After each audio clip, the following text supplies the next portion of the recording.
आपल्या बापाने आपल्यासाठी नसेल प्रॉपर्टी कमवून ठेवली, नसेल जमीन घेऊन ठेवली, नसेल बँक बॅलन्स करून ठेवला, पण आजही ज्यावेळेस आम्ही चार चौघामध्ये फिरतो त्यावेळेस लोक आम्हाला सहज सांगतात, अरे तुझे वडील खूप चांगले होते, अरे माणुसकीचा माणूस होता, स्वभावाने रॉयल होता, मनाने त्या ठिकाणी स्वच्छ माणूस होता. की ज्यावेळेस आपल्याला कळतं ना त्यावेळेस मनामध्ये एक अंतकरण भरून येतं की माझ्या वडिलांनी काहीच कमवलं नाही, पण जी किंमत कमवली ती जगातल्या कुठल्याही धनापेक्षा शून्याने सुद्धा कमी नाही. लई अवघड हाय गाड्या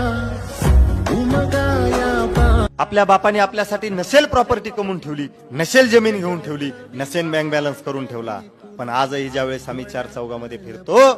त्यावेळेस लोक आम्हाला सहज सांगतात, अरे तुझे वडील खूप चांगले होते, अरे माणुसकीचा माणूस होता, स्वभावाने रॉयल होता, मनाने त्या ठिकाणी स्वच्छ माणूस होता. की ज्यावेळेस आपल्याला कळतं ना त्यावेळेस मनामध्ये एक अंतकरण भरून येतं की माझ्या